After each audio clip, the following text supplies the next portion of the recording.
পার্টির কর্মসূচির ব্যাপ্তি সব জায়গায় ছড়িয়ে দিতে হবে।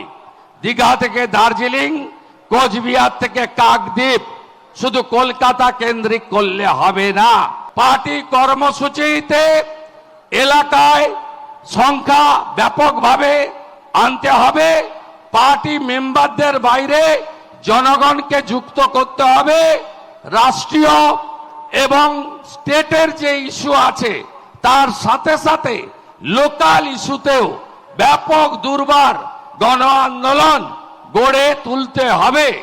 11,000 নির্বাচিত পঞ্চায়েত, তাদের সঙ্গেও পার্টির নিবিড় সংগঠন গড়ে তুলে একসঙ্গে এই তোষণ, দুর্নীতি, পরিবারবাদী পার্টিকে উপড়ে ফেলার জন্য আমাদেরকে আরো সংঘবদ্ধভাবে কাজ করতে হবে।